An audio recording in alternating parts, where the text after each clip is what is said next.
Good evening, everyone, and welcome to our webinar tonight, talking about end-of-life care. My name is Gloria. I'm the Palliative Care Programme Officer at Central and Eastern Sydney PHN. I would like to start by acknowledging the traditional custodians and sovereign people of the land across which we work. We acknowledge their continuing connection to land, water and community, and pay our respects to elders past, present and emerging. I'd also like to extend that respect to any Aboriginal colleagues who may be joining us this evening. Introduce our first speaker of the night, Dr. Karen Chung. Dr. Chung is a GP and a clinical editor at Southeastern Sydney Health Pathways. Thank you, Dr. Chung.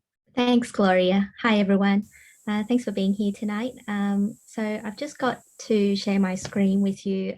We've got a short presentation from Health Pathways, and you probably are very familiar with us, but if you're not, then we'd just like to promote a bit of awareness. So this initiative is here to support you in terms of your face-to-face clinical consultations, or if you wanted to do a bit of reading up afterwards as well, but it's designed to be used in the consult. As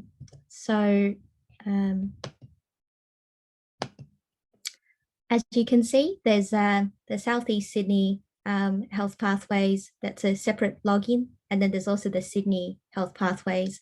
And so those pathways would be localized to your region in terms of some of the service requests that you may find. And so if you can look at that QR code and the link, if you don't have a login, then you can request it through us. And I've got some contact details afterwards as well. So a bit about how to use it. And so I think the search bar feature is quite useful.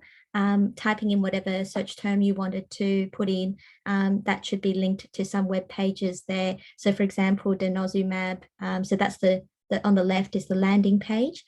And so you can choose the relevant pathway after you put in the search term. And then there's also the Control F for find feature.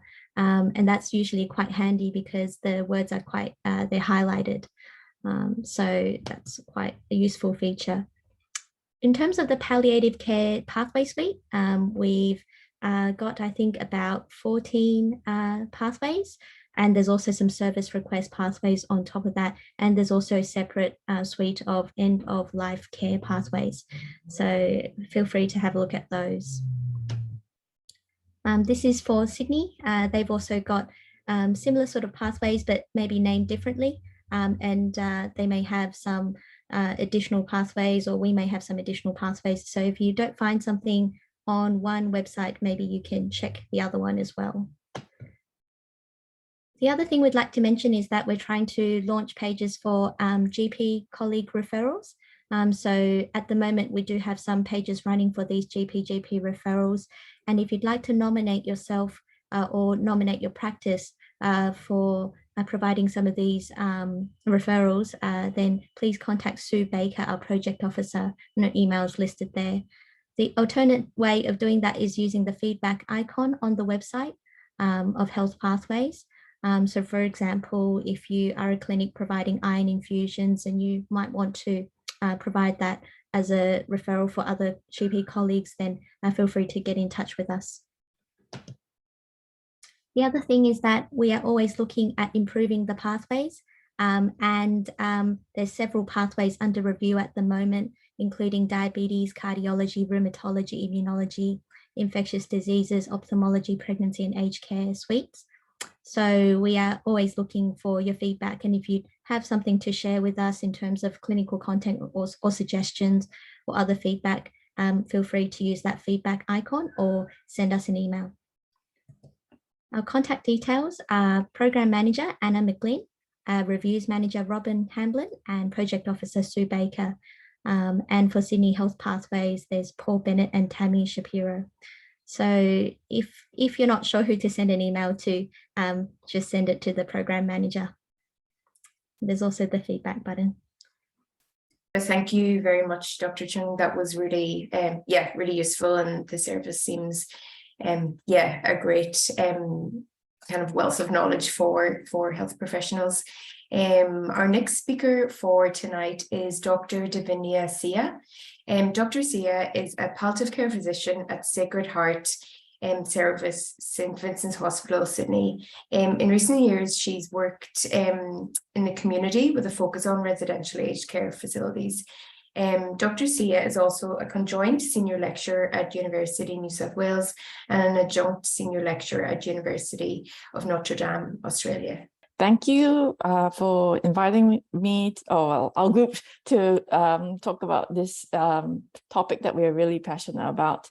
I know that unfortunately you don't get Richard Chai, you've got me, but I'm going to try my best to share with you some of the learnings that we've had. The topic tonight is really about communication, talking about end-of-life care. And actually, before I go on, I'd like to acknowledge the traditional custodians of this land, on the land on which I'm on, which is the land of the Gadigal people of the Eora Nation. Acknowledge and respect their continuing culture and the contribution they make to the life of this city and this region. So back to the importance of this talk. The number of people in Australia, number of deaths are expected to double in the next 40 years. So it's important that we get this right. We need to prepare as a health profession about some of the conversations that we may be having with our patients and their families. And also that this is really important that patients only die once. We need to make sure that we get our conversations right, because the consequences there are for the people who are remaining, for the family members, for the carers. If we talk about this in a way that is kind, or at least prepare them for what's to come, they generally do better. And so with that, the two things that we're going to focus on tonight are about advanced care planning and talking about the dying process. So before we start, I'd like to have an understanding of where people are at who are attending this session. So I'd like to do a poll, and I'm going to get Gloria and Bertha to help me with this. How often do you have conversations about advanced care planning with your patients? If you can put in your answer, whether it's every day, once a week, once a month, or never. And this is a rough guide, not, if you do it once every 2 weeks, just choose the closest answer. It feels like most people have an advanced care conversation at least once a month. 1/5 of this group never have this conversation, and maybe 1/9 or 10% of patients, 10% of participants in this talk maybe have a conversation about advanced care planning once a week. And the vast majority are comfortable. Some people are not comfortable. So hopefully this talk will make you feel a little bit more comfortable. I have to say that even though I do this very often, sometimes it can be uncomfortable, especially when it's a challenging situation. So then the next question I do have is, how do you identify who needs an advanced care planning conversation? And I'll get you to put in your answers, whether it's gut feeling, using tools, using automated tools, all of the above, none of the above.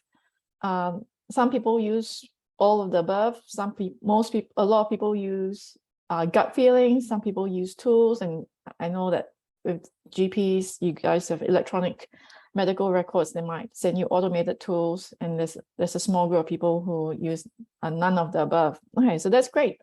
It's just for me to have a rough feel of who's attending tonight and how comfortable people are with advanced care discussions. So this is the New South Wales using resuscitation plans in the end of life diagram. And as you can see, there is it's a journey, it's a trajectory that patients generally go through, where it starts off with good health, chronic disease, approaching end of life, and then they've got weeks and days, and then towards death. I guess what's important is that you can even start in good health, and talking about appointments of enduring guardianship might be useful. And I have to confess, sometimes I start with that conversation because it seems like the least threatening, and we can go a little bit more about enduring in the next few slides. But I just wanted to show that there's many opportunities to start that conversation, although most of us think about it towards the pointy end. So some of the tools, I'll probably talk about just two tonight. Some of you may be familiar with the surprise question as a way of identifying who may need advanced care planning conversation. The question would be, would you be surprised if your patient died in the next 12 months? And if you said no, then it's like, maybe you should be having that conversation. If your answer is yes, I assume that the patients should be living longer. So maybe that might be a question that advanced care planning might not be appropriate in this patient. I'm not sure if you realize, but there's actually a double surprise question.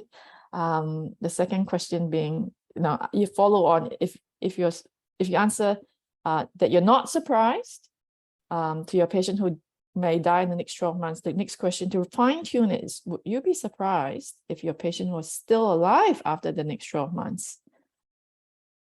And if you say, yes, I will be surprised if they're still alive, it really means that that patient probably should have advanced care planning conversation, because when you have a no to the first answer and a yes to the subsequent question, there's actually quite a high predictive value.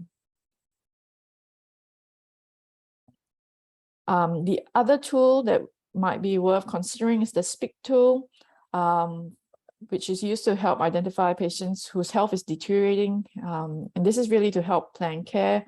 Some of you may be familiar with this tool, which is created and hosted by the University of Edinburgh. It's used by many UK sites, hospital sites, but also referenced quite a fair bit in the New South Wales documents as a way of identifying patients who probably should be considering having an advanced care planning discussion. You can look for general indicators of poor or deteriorating health, whether they are having unplanned hospital admissions, or if you notice that their performance status is poor or deteriorating, especially if they are bed-bound or in the chair or in bed for more than half the day. If you feel like they are depending on others more and more for care and needing more physical and mental health support, whether they are losing weight, remaining underweight, and have low muscle mass, or if they have persistent symptoms despite optimal treatment of underlying conditions, or if they just ask for a referral to palliative care, or if they're choosing not to have treatment and work trying to focus more on quality of life. So I guess these are signs that things are not generally not going well, and would be worth having advanced care planning discussion. So the SPIC tool can also be broken down more specifically into particular diseases, whether it's cancer, neurological diseases, respiratory disease, heart and vascular disease, kidney disease, liver disease, and dementia and frailty. So the SPIC tool has very specific questions about a particular condition. But I do feel that although these tools are useful to guide us in having an advanced care planning conversation, if you're thinking about it, if you're thinking this patient needs an advanced care planning discussion, I think it's worth having that discussion, going with the gut feeling. Although, having a tool to try and trigger some of these discussions are also useful. I guess one of the big things that are coming up with the aging population is our patients are generally, as they get older, they become more frail. They have a combination of multiple things going on, whether it's physiologically getting weaker, having increased vulnerability to stresses, whether they have falls, hearing impairment, visual impairment, and as they start accumulating insults, that's also a time to start thinking maybe this patient needs to be having an advanced care planning discussion. Having said that, not all the people are frail, and not all people living with frailty are old. And just to say that there is the Agency for Clinical Innovation Frailty Task Force, and they put together a screening tool for frailty, and there's many tools there. I'm not going to go through them in detail tonight, but just as consideration, if you think your patients are getting more frail, I think that's another trigger to think about having an advanced care planning conversation. So how does it start? So early on, I had that diagram of the New South Wales health resuscitation diagram. I generally start with asking patients about what would happen if they couldn't speak for themselves. I find that that's a gentle introduction because people understand that you are trying to, you know, if you can't speak for yourself, who should I speak to about your health? And that's not as threatening as launching straight into the would you like CPR or not, and that's not how I would start out my conversation or even use CPR as in my conversation. But this is speaking about the person responsible is a gentle introduction into what other discussions you might be having later on. So just to go through the Guardianship Act, which also has a hierarchy about who is the person responsible. So for majority of our patients whose families are all caring and don't have any arguments and who are all on the same page, having an enduring guardian, a legally appointed guardian, may not necessarily be necessary. It's nice to have a piece of paper that says, so and so is the person legally responsible for the decisions. I have to say that it's not often that we have this paperwork in front of us. As long as there isn't a worry about who's going to challenge decision making, I sometimes let that slide. I don't insist on seeing the paperwork. But if you feel like this is a patient in front of you that has got many family members and there's arguments within the family, it is absolutely crucial to try and get this down on paper so that in the event that the patient is unable to make any decisions about their health, you actually have the paperwork to back you up. If you don't have the paperwork, then the Guardianship Act looks at the next most important person is your most recent spouse, de facto or same-sex partner with whom you have an ongoing relationship. And then the next person down the line is whoever cares for the patient on a regular basis and is not paid. And then followed by a close friend or relative with whom you have an ongoing relationship. So also just to clarify, the enduring, we've been talking about the enduring guardian. This slide is about the power of attorney, which is really about having a legal document that gives a person or trustee organization the legal authority to manage assets and make financial and legal decisions. So this is about banking and about finances rather than about health. So that's a separate document, which is also important in preparing for end-of-life care, but the ones that as medical professionals that we are more interested in is the enduring guardian, because the enduring guardian is the person you legally appoint to make decisions about your health and lifestyle in the event you cannot make these decisions for yourself. And these are the websites and the references if you wanted more details about what an enduring guardian is and the enduring guardian forms, which patients and their families can, or whoever the appointed guardian is, can complete, and where they might submit this or where they might store this. Okay. So a bit about the conversations. As I said, I generally start out with, in the event that you become quite sick and perhaps not thinking very clearly, and if we needed to ask for someone to speak on your behalf, who would you appoint? And then it might be some of these conversations about, I wish we had a treatment for metastatic breast cancer. Can we talk about what we can do if that's not possible? Or you can use any of these words. I might not go through all of them, but this is really to try and equip you with words that might be used when you try and start these conversations. I do think that it's hard when you do this only once in a while. It seems like most people in this talk here do this at least once a month. And that's a reasonable number. It means that you do it 12 times a year at least. And finding the right words, I think some of it is just equipping yourself with what words can you use, how do you introduce this topic, and trying to normalize some of the circumstances. So I do want to recognize that advanced care planning conversations may require many conversations.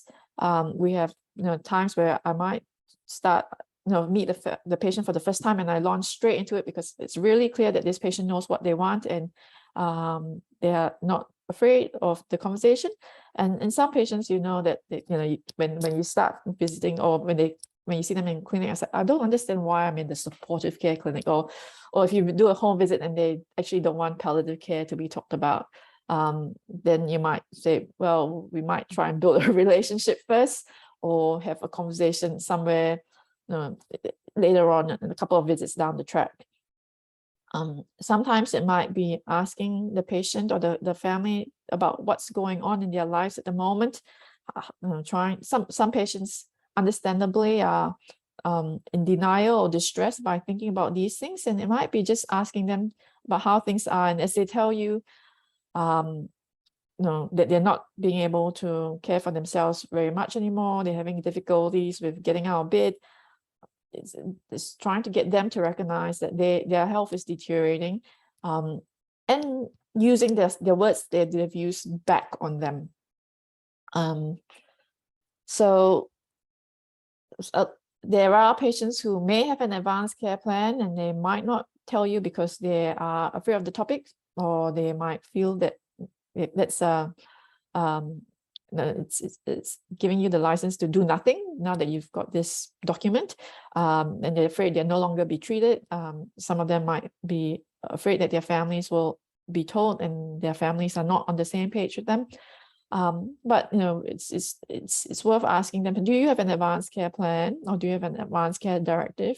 What they know about the topic after just initiating the question about person responsible.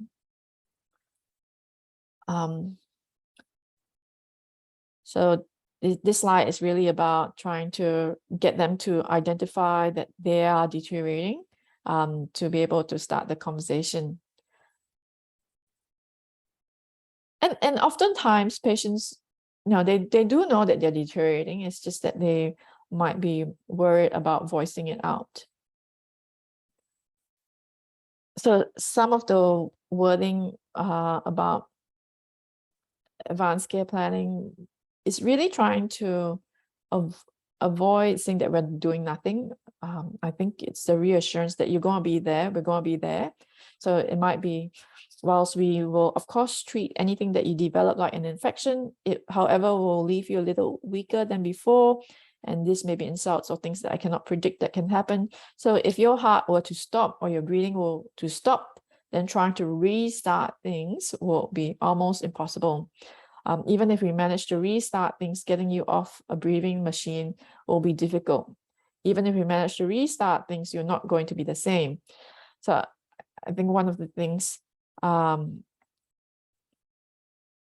observe about some of the words that has been used is it's really not saying we're not doing this, we're not going to do this, but just painting the picture that if your heart were to stop, if your breathing were to stop, then if we try to restart things, this is going to be difficult, rather than saying that we will not be restarting things.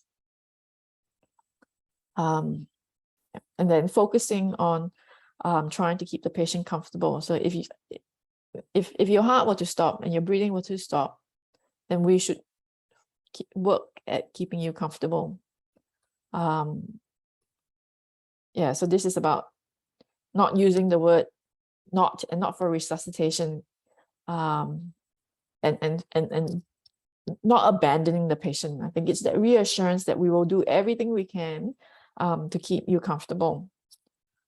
And I think one of the things after the conversation is what do you do And I want to show you this slide. This is a slide of a patient I had who obviously clearly does not want to be resuscitated and had her her wishes tattooed on her chest. So that was very clear, do not resuscitate her. So I guess the next point being is after patients have that conversation with you, it's encouraging them to document it in a place which, I mean, either in a legal, on paperwork, making sure that paperwork is stored either in your practice, making sure that, you know, when they do go into hospital, that paperwork goes in with them. Do not store it in the safe. No one's going to find it in the safe. But to make it available to health practitioners. And other than documentation, is having that conversation with the person responsible. I find that, you know, if I don't have a piece of paper, it's fine as long as there's a person responsible who's had the discussion with the patient, so that we are able to speak to the person responsible to make the best decisions for that patient. So just some of the resources that there are online that you can download or at least refer your patients and the families to. So whether it's the New South Wales Advanced Care Planning site or the Care Directive site, as you can see, the New South Wales has got a information booklet on how you might make an advanced care directive. There's many pages in there. I would be asking my patients to either go through that document with their families so that their families or whoever the person responsible is aware of these decisions and wishes.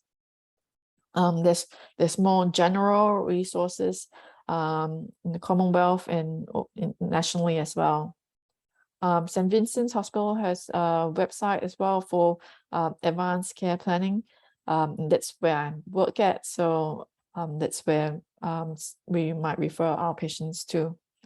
I'm just wondering whether there are any questions at this point. Thank you, Dr. Seah. There's actually no questions in the Q&A box at the moment, but I'll maybe leave it open for 5 minutes or so to see if anybody has any questions. And in the meantime, I actually have a couple of questions myself that I was hoping you could help with.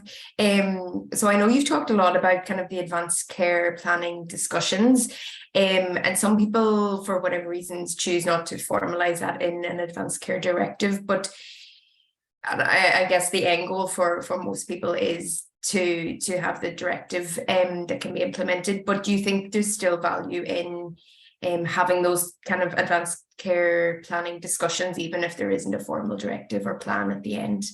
I do. I mean, I actually think the vast majority of my patients, we don't actually see the paperwork.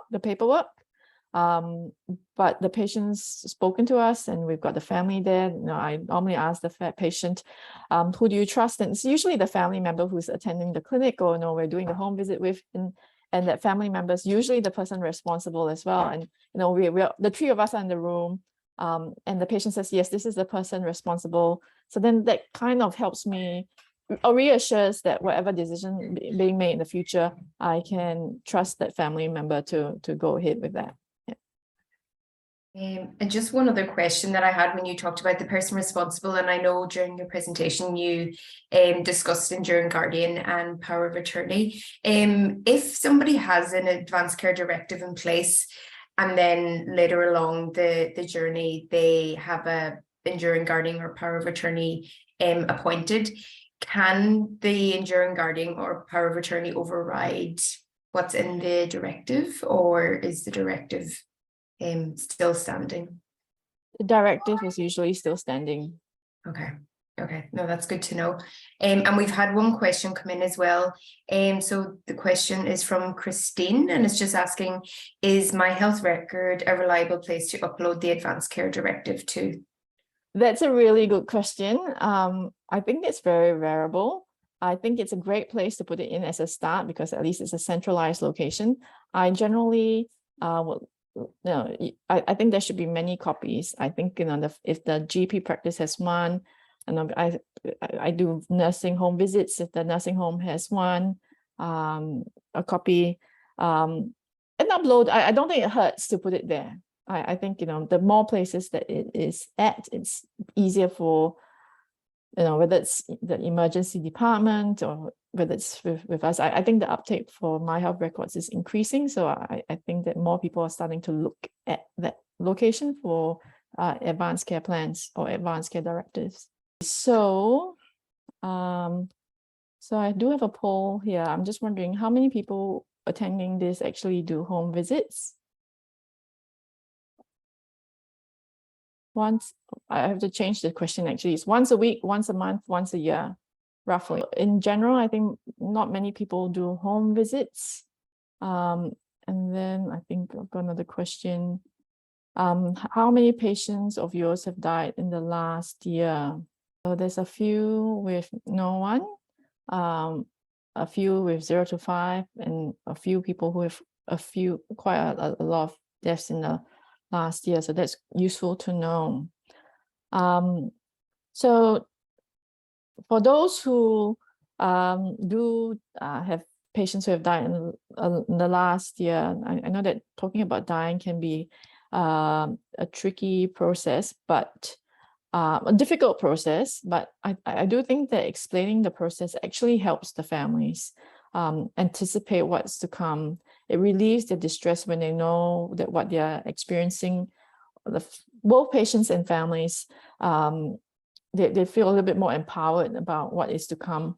Some of the processes about dying include de-prescribing, changing over to subcutaneous injections and anticipatory medications. But I'm going to focus about the explaining about the process. And I tend to start out by asking the patients or their families really, like, is there, dying can be seem like a scary process for many patients. And is this, would you like me to talk about what this might look like, what this might sound like? I ask for permission to start this conversation. And actually most families would say, yes, I would like to know. And if they say no, that's fine. And they say, if when the time comes closer, I might have another chat about that. Or it might be the family doesn't actually want the patient to hear about it, and we might talk about it at a separate time over the phone. But I tend to tell patients that the number one symptom that patients face when they're dying is not pain. I think that's the greatest worry that patients have. It's actually fatigue. Tiredness is the main symptom that our patients face. And I would say that there'll be a day where you have lots of energy, and there'll be a day that you need to rest, and it goes ups and downs. Sometimes if you have a big day, you might need 2 days or 3 days to recover. But there will come a point of time where you become more tired, more sleepy, and you might not wake up one day and fade away peacefully in your sleep. Now, that's most people's dying process. There are things that can happen along the way, and there might be symptoms that we might need to address along the way as well. Some of the common symptoms might be respiratory rattles, urinary retention, delirium, and then I might talk about, this is preparing the patients and their families so that they know that when it happens, they don't get distressed by it. With the respiratory rattles, it's trying to explain it by saying that sometimes people, when you become quite tired, you forget to swallow your saliva, or you might become quite weak, and the saliva gets pulled at the back of your throat, and it becomes quite noisy. It might sound like he's choking, but he's not. It distresses us, not so much the patient. A lot of repositioning might fix the problem. We might start giving some medications to try and dry some of that up, but it's trying to reassure the families that it's more our distress rather than the patient's distress. One of the things that happens quite often as well is, as a patient becomes quite fatigued, they might have difficulties with passing urine. So that's something that we check. If they have a distended bladder, then we will consider putting a urinary catheter in. This is not necessary for everyone. It might be that we have to put in incontinence aids, but this is a normal process as patients become quite tired and fatigued. But we do check that because distended bladder can lead to agitation. And we talked about the possibility of the patient being agitated, restless. Some of it is, that we don't think clearly. When you're really, really tired, you can have that sense of restlessness and being a little bit confused about what's actually going on, getting times mixed up, not recognizing people. But trying to normalize this process. The other thing is another thing about breathing is about change thoughts breathing, and it's that that pattern of breathing where the patient might start to slow down in their breathing, and you might think that if they stop breathing and then you start seeing them breathe up again, and then those pauses become more and more, they become longer and longer, and they become more frequent until the breathing fades away. Explaining that they may be groaning when there's breathing, and some of it is just about the positioning of the lungs, and because they're not moving around as much, but just telling them that these things are expected, and that doesn't mean that the patient is uncomfortable. So also talking about dry mouth, and trying to keep the mouth dry, because a lot of people start breathing through their mouths, and using swabs which is dipped in water to moisten the mouth, under the tongue, the back of the cheek, to try and keep the mouth moist. You can preempt some of the conversations about fluids, and I generally try and say, we will encourage the patient to have the fluids through the mouth if they feel like it, offering through a mouth swab that is dipped in water. But if they suck it, that's fine. But if they're too sleepy and they're not awake enough to have anything orally, then I wouldn't force anything down, because it might go down the wrong way and cause pneumonia. So I think it's offering, but responding to the patient's needs.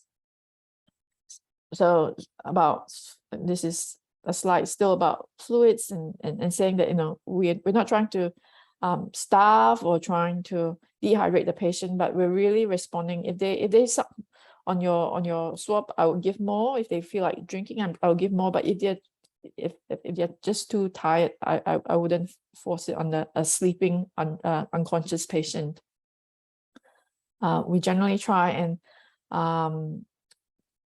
ask the patient's families, to keep talking to the patient, updating the patient, talking to them in a normal voice, because we think that they can hear. It brings comfort to them when they can hear the family's voices, and knowing that they are there. I might skip some of these slides, but really summarize this, but really trying to talk about, understanding that death is unfortunately something that we cannot avoid, and we play a really important role in helping patients and their families know what to expect, and equipping them so that they don't fear the future. I recognize that it's very difficult, but when you say that a lot of these things are to be expected, it really does help the families. And also thinking about the language that we use, so that we reassure our families and patients about what is to come. I think that's basically it for me, and I'm just wondering whether there's any questions. Thanks, Dr. Seah. And let me just double check. I don't think we've had any other questions come through. No, we haven't. Thank you very much for your time. That was really, really interesting, really informative. And I hope everybody attending feels like they have some better kind of skills around communication, talking about kind of impending deterioration of health with their patients and their families. But thank you again for your time. We really appreciate it. No worries. I didn't want to leave. I think my slides, there's a number of resources, and one of the resources that I did find was one from Project ECHO, which is organized by South Australian government, really, which is here, and they're talking a lot about, they've got topics such as advanced care planning and other palliative care topics. So if people are interested, that's I've also put the link in my presentation. Oh, great. And yeah, when the CPD team send the follow-up email with the presentations, they'll also, I think, include a separate link to the training as well. So yeah, that would be great. Thank you. So next up we have Bella Brigham. Bella is a clinical nurse consultant on the community palliative care team at Sacred Heart Health Service at St. Vincent's Hospital, Sydney. Bella commenced in her role in June of this year with 6 years prior experience in paediatric, adolescent and youth and adult palliative care in Auckland, New Zealand. Bella holds a postgraduate diploma in palliative care and also has nursing experience in hematology and oncology. Welcome, Bella, and thank you for your time. Well, welcome. And yes, I'm Davinia's colleague and I will follow on from her. So forgive my Kiwi accent, but mine will be a pretty quick presentation. Let's move on. So the content of mine is the increasing importance of you guys, of GPs, in helping us support patients in the community. So then I'll go on to the role of our community palliative care team, and then just briefly touch on the verification of death and certification of death process. So the increasing role of you guys is really important. It's quite, when we've generally our referrals will come from GPs or hospitals, and potentially most patients will have about less than a year left of life, and if they have been on treatment, for instance, oncology, hematology, been receiving treatment and now they're for best supportive care, or they've been under the heart failure clinic, they get referred obviously to us, and it's quite a challenging and confusing time for patients. Often they don't know where they belong and where they fit. They've had that continual support with their hematologist or oncologist who's been taking care of their other needs, and sometimes they're not as engaged with the GPs. You guys get the letters, but once they're in having their treatment on a regular basis, if something's going on for them, they might mention it, and it's dealt with at the time. And often when we meet them, they will say, but you know, where do I go? You know, I haven't seen my GP in months. They're not going to know about me when in actually you guys do. And the palliative care journey can be short or long, and it's often a hard thing for patients to hear that they're going into palliative care. They hear it and it's like a death straight away. It's a death sentence sometimes to them. And, you know, like I say to our patients, that end of it is a really small percentage, and what we do and try and manage well as those symptoms in between those times, and giving them the dignity and the respect of having of doing that. Yeah, so re-engaging with you guys is really important, and it also helps us in the community to do our role, and it gives them a sense that they are they're important, and leading on from the advanced care planning by mentioning that and starting that conversation early also helps us to build that relationship with them early on, because that can take a while. So our role in the community team, we're a consultancy service, just like all other community teams.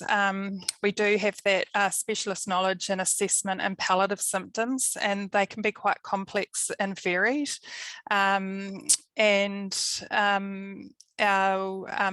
We've got a group of nurses, so we have registered nurses, nurse specialists and nurse consultants like myself. We have a nurse practitioner that works in aged residential care, and then obviously we have our doctors teams and our registrars and advanced trainees, and then we have our doctors, and we all go out and do visits in the community and do those assessments and stuff, and often our doctors will do some prescribing. Initially, they might do that prescribing initially, and then be really good to have that follow-on with the GPs doing the continual repeats of scripts. And obviously, if they're got their normal daily medications that they're still taking at the time, I mean, that's the role of the GP to help that. And sometimes that can be a little bit confusing. So helping address those things for us as well is quite important. So we do a lot on education and support, like Davinia said, when things are changing. We may be able to help if you're unsure about some of their normal medications, if they don't need to take them anymore. We also help with understanding of different medications. They may start new ones, especially opioids where they haven't had them before if there's pain involved. So we can help with that understanding and education, and we have a lot of supports that we can do that with. We also have a full MDT. You're going to meet Anna shortly. She's one of our social workers. We also have physios, OTs, speech language therapy, dietitians, and we also have a biography service. And that's a beautiful service where families, patients can have a writer come and sit with them for a few times, learn about their life story. They can put a book together with some photos, and it's a real beautiful thing that we do.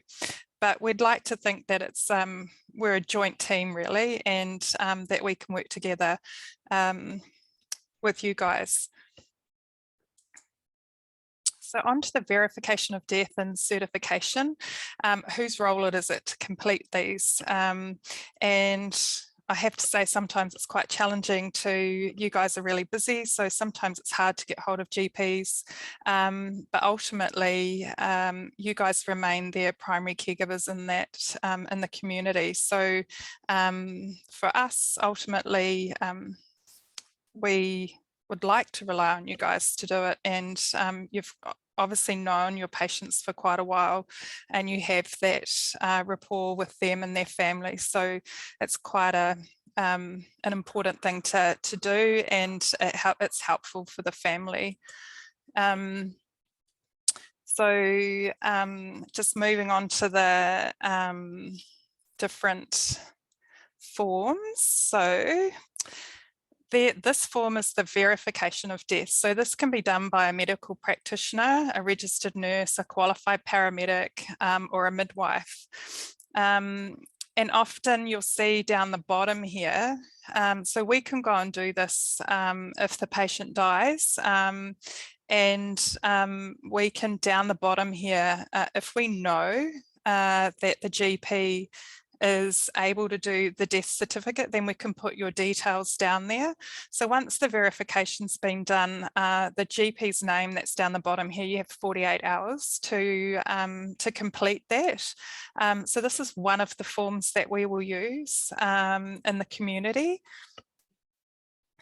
The other one, which is the preferred form, hopefully you guys have all seen these, and we do have, we have in the past have some GPs say to us, I don't know what to do, because like some of the polls that Davinia has done, you may not have, or it might be few and far between, that you might have patients that need to do this, so you're unsure of what to do. But this is a really preferred form that is good to have.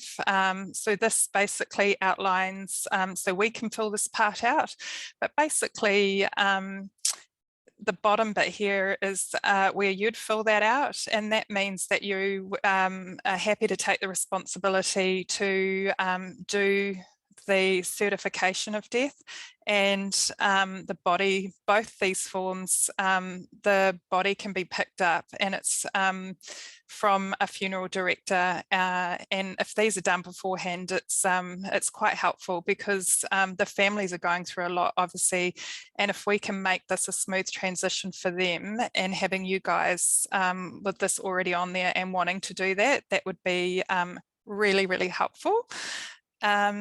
So the next slide that I have, so since COVID came up, now this document here is a one-page document. This was put out in the 9th of April in 2020 in response to COVID. This is not the preferred way to do the identification of the deceased to complete the form, but this is something that was brought in at the time. But again, it's not the preferred method, but with the way that things have been going, you can, if needed, do Skype and FaceTime, clear digital video. And then this one, if you're unsure, this is the New South Wales Government verification of death and medical certificate of cause of death. So it's a 14-page document. I've sent the link to Gloria that she can forward on to you guys so you can read, and it just outlines the process really of what to do. And then this is the form, and Davinia may be able to help me. I'm not sure. In New Zealand, it's done electronically, but here it's only can be done on this big bit of paper here, which is the A3 size. Yeah, so, and where they get that from, I'm not sure. So, yeah, so Davinia might be able to help there if you've got questions on where to find these forms. So I'm still, as I've only just joined in June, I am still learning a couple of things, a few differences. But that's the end of my slides. So questions? Thanks, Bella. That was really, really interesting. And there hasn't actually been any questions, but I'll give it another couple of minutes to see. But one question I had was, why is it a two-step process? Why is there a verification and then a certification? Like, is it possible for that just to be done by one person at the same time, or is there a reason why there's that 48-hour kind of gap between the two? I believe it would be quite challenging to get GPs and doctors out there when it happens right then and there. So it's a form that allows paramedics, us and midwives to be able to do that, to verify that. And the second form that I put up is a really helpful form when we know that somebody's going to die and supporting them at home. So having that form there at home is really helpful because we can support that patient and that will support the family when they've died. And it just allows the body to be collected when the family are ready for it to happen. Often, you know, like we say to families, there's not a big rush. If it happens overnight, it's okay. We'll talk them through that and what to do. And it can wait till the morning. Yeah, so, and sometimes in the morning, you know, they've had that time. It's quite a special, beautiful time for families. So, but if that form's done, then the body can be collected pretty quickly. Yeah. Okay. That changed, Davinia? Yeah, so if there is a GP or medical practitioner who's willing to go out whenever it happens, or whenever, before the body needs to be transported, the medical certificate of death is generally completed. Then you don't need the verification of death. The verification of death is only because it's hard for doctors to actually get out and do the death certificate. If you can do the death certificate, you don't need any of the other verification of death.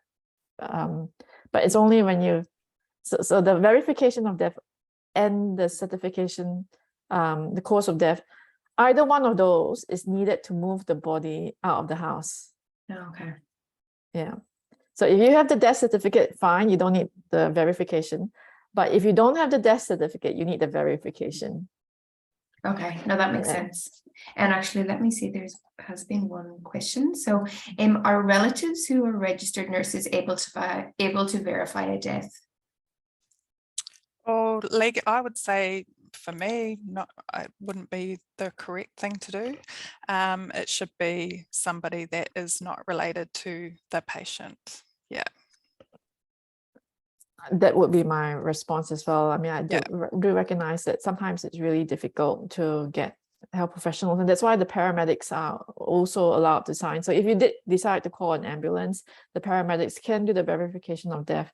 And if they've got all that documentation that, you know, this is an expected death, you know, there's all these people who are willing to complete the death certificate, just not at that time, then the paramedics are a little bit more reassured, so that they can complete that verification of death, knowing that the certificate of the cause of death certificate will be completed by whoever said they would do it on that form.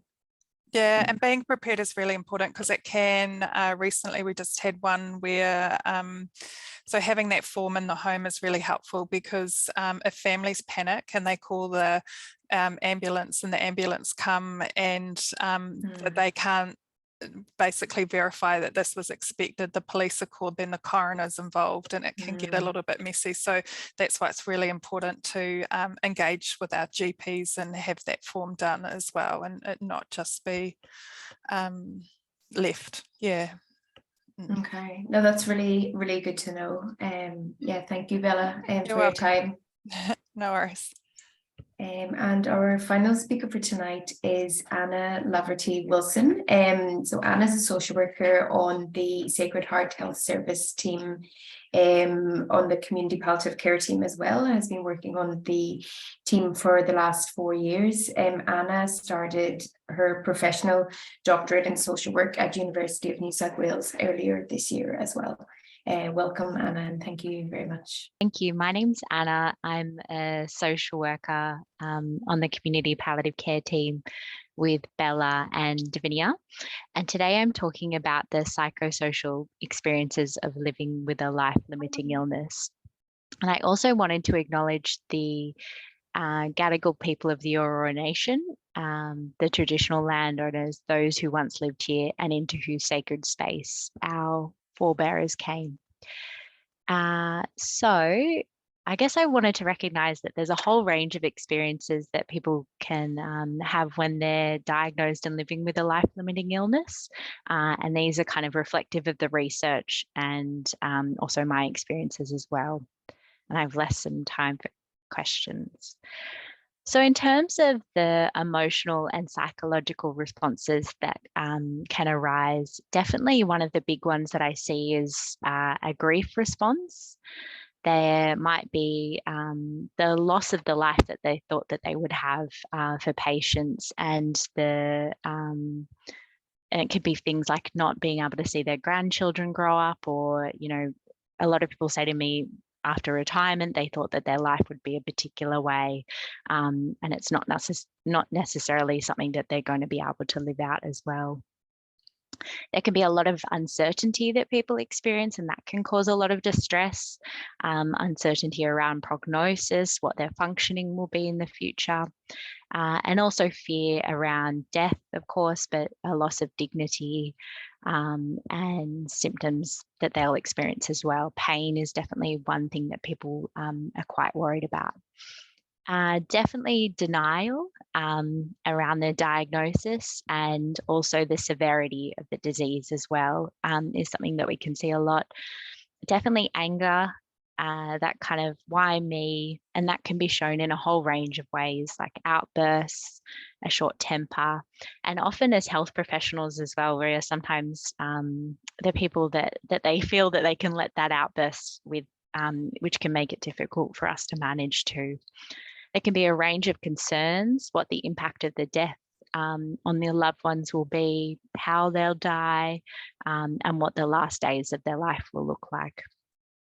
They might have wishes around their end of life, and you know, who's going to be around them, and where they might be, whether that's at home or in the hospice or another facility, and their adjustment to the illness overall. And what I generally see is that, you know, the longer time that goes on from that diagnosis, kind of that can give people time to adjust from that initial shock, and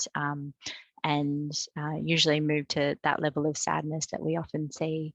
And also, you know, someone might have other coping strategies that they've used in the past with other illnesses, or they've had a long history of illness, you know, sort of distraction techniques, mindfulness, all sorts of things and also an exacerbation of mental health issues, depression, anxiety. We might see some suicidality as well.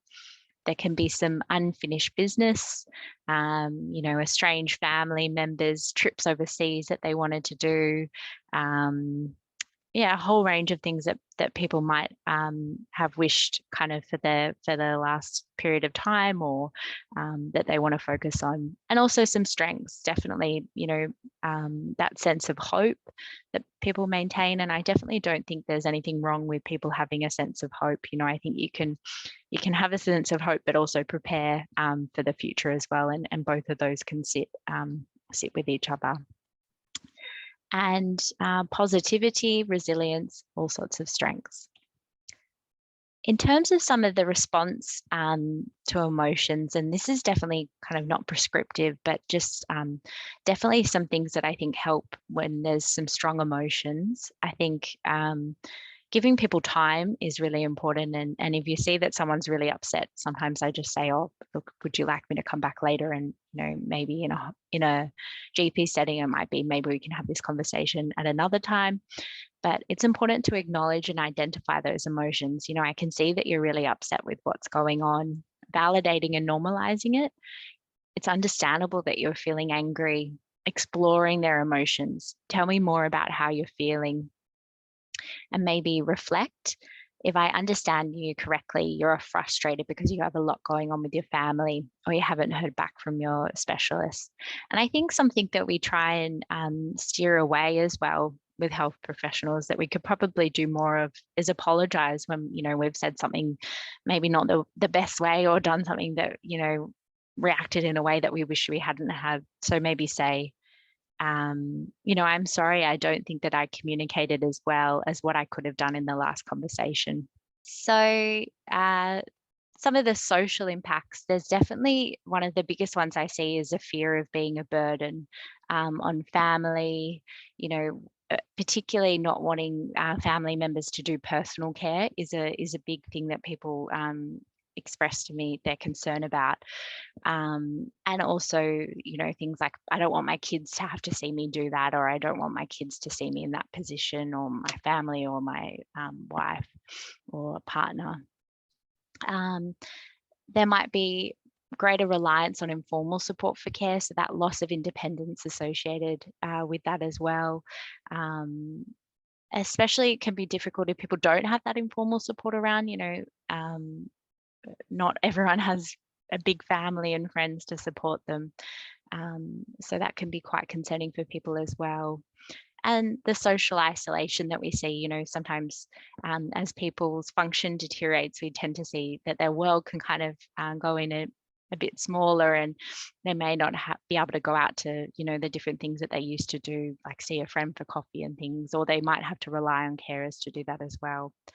But also we see a reconnection with family and friends after someone's being diagnosed with a life-limiting illness. And there can be different cultural beliefs and values, around medications and end-of-life care that can influence what happens towards the end of life as well. So some of the physical impacts, obviously symptom burden, pain, fatigue, and breathlessness are kind of the most distressing that I see. And I guess this is because it has an impact on the day-to-day activity. That loss of independence, having to rely on people for personal care, transport, getting to appointments, changes in functioning, finding it more difficult to leave the house, use stairs. That might mean that you've got to change levels in your house if you're lucky enough to have a big enough house, or you might have to move homes. The changes in physical appearance, loss of weight, maybe some need for increased care and equipment. One thing that I have to sometimes support people to is looking into aged care facilities or increased care at home, and also changes in cognition. There might be memory loss, confusion, or they might get overwhelmed easily. And some of the economic impacts, definitely a loss of income can be a big one. And that can cause some financial insecurity. You know, people have planned for kind of, you know, long working careers, and maybe that's cut short, and that has not only implications for ourselves, but the people around us. If we've got family, you might be having to apply for, you know, Centrelink payments, and that's, you know, a stressful process in itself. Accessing super. I also wanted to raise the high cost of having to pay for care at home. You know, the level of subsidised support in the community is quite limited, especially towards the end of your life. So you definitely can't get 24/7 subsidised care. So having to pay for private care at home is kind of $10,000 a week if you want 24/7 care. So obviously not a lot of people can afford that. We might be organising a will, enduring power of attorney, enduring guardian, like Davinia spoke about before. So some of the spiritual experiences, you know, there's existential distress, what happens after death, you know, people are being afraid of dying. There might be a questioning of faith and belief. You know, why is God doing this to me? You know, I did all these things throughout my life. I was a good person. Why me? There might be difficulties accessing facilities for religious and spiritual practices. You know, COVID's made this a bit easier, so people are doing more, you know, different church and mosque things online, but it can still make it a bit more difficult for people. There might also be a reconnection with religion and spirituality. You know, you see people on the ward that say, you know, I was never religious in my life, and then suddenly they're asking for pastoral care or a priest to come and say last rites or something like that. And also funeral planning. I think for some people, kind of holding on to something practical like funeral planning, they find quite useful because it's something that they can focus on. But for others, it's a burden, and obviously it can also be a stress as well because it can be quite expensive. So I just wanted to touch briefly on the psychosocial impact on carers and family members. You know, definitely carer stress and burden is a big one. I would say that would be half my job, just kind of supporting carers. There can be a lack of informal support. Anticipatory grief as well, you know, definitely recognizing that grief starts before someone dies. So, you know, kind of grieving that life that they imagined, as well as what their patient, you know, as the patient also experiences that as well. Can cause conflict in the family and also between the patient and the carer. There might be differences in opinions on care and future planning. Just wanted to touch on the impact that it can have on children as well, you know, changes in behavior, concerns around how the children are managing. And one thing that definitely people ask me a lot is how to talk to their children about what's going on. Grief and bereavement, there can be rumination, poor sleep and low mood. A shift in relationship with the patient as well, you know, they can go from being a carer to a partner to a carer to a partner or to a family member. So it is a lot of shifting in roles. Complicated grief describes situations where the relationship or the person who's in the relationship with the patient, their grief isn't necessarily recognized by society and neighbors, which I touched on before, is definitely a big one for them. Financial hardship, you know, they might have stopped working to care for the patient. And neglecting their own physical health as well. Definitely carers I see are not attending their medical appointments, not sleeping, so it has kind of short and long-term effects on their health. Sorry, I got complicated grief and disenfranchised grief. Complicated grief is when you have kind of a prolonged grief experience that's impairing your day-to-day function. So, and disenfranchised grief is when the grief hasn't necessarily been recognised. So just briefly, communicating with carers and families. So it's important to recognise that patient distress can cause emotional distress to carers. So it's important that we get that under control or try and address it. And that communication is rated as one of the most important needs according to carers. So it's important to explore what their understanding is of the illness and what their concerns are and maybe their wishes as well. and give them the opportunity to have questions answered. Provide specific information about symptoms and prognosis, and reassurance, that they're doing a good job, and that you're there to support them as well. Giving consistent communication between the carer and the patient as well, and information and education, as well as referrals for additional support. I just wanted to raise as well that it's important to have clear boundaries around what you can offer and what you can't, and not kind of setting up false expectations for the carer as well, because that can have long-term effects on the relationship, the therapeutic relationship as well. And those legal frameworks that were discussed before, I think it's important to be clear of. And finally, just in terms of patient-centered communication, it's important that it's reciprocal. Give patients the opportunity to ask questions and voice their concerns. Be flexible around the timing of conversations. Important to use video conferencing, written and visual information as well, and including family members if the patient wants them to be there. Kind of balancing in terms of timing, balancing the patient's emotional needs versus the needs to discuss particular medical issues, being culturally responsive, so sensitive issues around, families requesting patients not to be told particular information, or, wanting to continue to feed patients as well. Important to just be mindful of your verbal and also non-verbal communication as well. So verbal, your tone of voice, giving open questions, and non-verbal kind of eye contact, using respectful touch at times as well. Okay, that's it. I'll stop sharing, and just if anyone has any questions, happy to answer.